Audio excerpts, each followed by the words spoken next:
Balloons and fighting are like bread and butter. The minute there were balloons, they were immediately put to work for humanity's favorite pastime: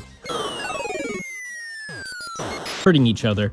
The French Revolutionary Wars, the United States Civil War, World War I, and my NES gaming experience all wouldn't have been the same without balloon fighting.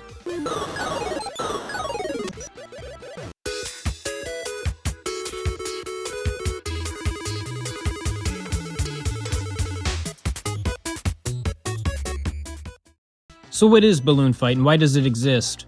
Originally released as Verse Balloon Fight in arcades back in 1984, it was heavily inspired by Williams' Joust, but with a disappointing lack of ostriches. It was developed by Yoshio Sakamoto, who would work on Metroid, WarioWare, and Tomodachi Life. So one of my favorite developers of all time then, okay.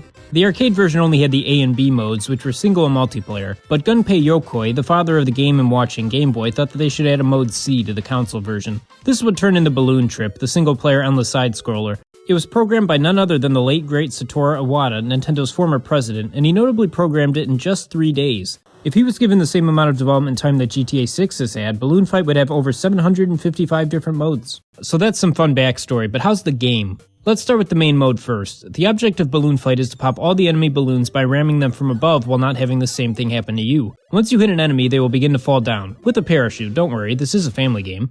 While its balloons are popped, you have to hit it again to clear it, just like in the original Mario Bros. Game. Also like the original Mario Bros., the enemies will get back up and inflate their balloons after a while if not completely cleared, so that's something to take into account. There's a giant fish that will eat you if you get too close to the sea. I love this reference in Smash on the Ice Climber stage. And there's bubbles that you can pop for extra points. If you take too long, these clouds will send out a ball of electricity that will instantly kill you if you're hit.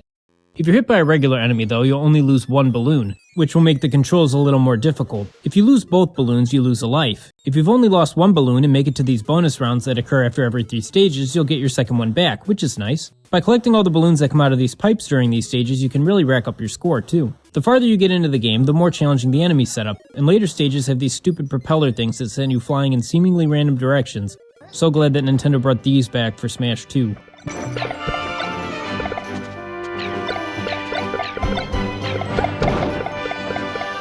There's 12 unique stage layouts, and once you beat all 12 of them, you'll restart the loop back at stage 4. The controls take a bit to get used to, but are really good. Pressing A will do a single arm flap, allowing you to carefully and manually maneuver, while pressing B will auto-flap you straight into orbit. One fun fact is the way that this game handles helped inspire how the water levels worked in Super Mario Bros. The general stage setup is fun, and a lot of the time you can knock out a good number of enemies before they even get airborne, which feels extremely satisfying to do, especially with 2 players, doubling your efficiency. While we're on the topic of 2 players, I should definitely point out that this is a game that's way more fun in co-op. When working together, you can really rack up high scores and efficiently clear out enemies. As usual, my player 2 was Mrs. HydratedGaming, who ended up being the scariest obstacle in the game. That's right, you can actually pop the other player's balloons too, should you choose to do so. Or in our case, it'll just happen by complete accident. Mrs. HydratedGaming only knows one thing, and that is to kill whatever's in her path. But after typing all this out, I was like, wait a minute, pipes? Bonus stages? Unique formats? Enemies that get themselves back up and become harder if you don't hit them twice? Best in 2-player mode? Things that shoot out at you if you take too long? I think I've played this game before. It was released in arcades only 1 year after Mario Bros, so it's not surprising that a lot of the design ideas were shared. At least I'm pretty sure they're shared. I don't think these were just arcade tropes in general, but if I'm wrong, let me know. I was like negative decades old at this point in time. But in summary, I think the main balloon fight mode is fine in single player, but a total blast in multiplayer. It's just a fantastic little arcade experience.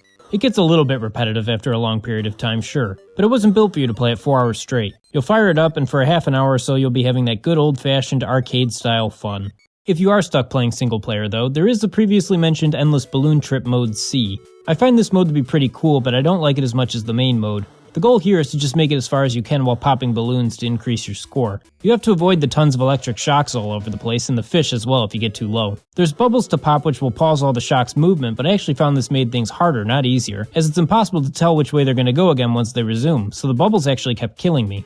The first handful of balloons are always in the same spot, and I keep forgetting which path you're supposed to take to get all of them because it's very awkward, so it can be a bit frustrating until you get this part down. If you get 20 balloons in a row without missing any, they'll change colors and you'll start scoring more points. And that's pretty much it in terms of mechanics. This mode has the same kind of energy as those endless runners that I used to play on my phone like Temple Run and Subway Surfers, which just shows that this kind of design is timeless. I'm kinda surprised that when Nintendo announced that they were making smartphone games, a Balloon Fight Endless Runner wasn't on the docket. I feel like this would've worked really well with the simple controls and Endless Runner style. Or as a worst case scenario, I feel it would have at least shut up all the investors who kept bothering them to make smartphone games. So Balloon Trip is fun, and I'm glad it's here, although I have to say it gets very stressful very quickly, and I'm not sure this is the kind of game I'd play when I'm trying to wind down after a long day at work. I feel like it activates the same parts of my brain that driving in a blizzard does, and that's probably not very healthy for me. This game would go on to get a follow-up on the original Game Boy called Balloon Kid, but only in the US and Europe. Japan would have to wait until it was sort of rebuilt for the Famicom, but with a Hello Kitty skin. Later there was a Game Boy Color version, also Japan only, and then a version where you play as Tingle from The Legend of Zelda, which was released only in Japan again through Club Nintendo. What kind of series history is this?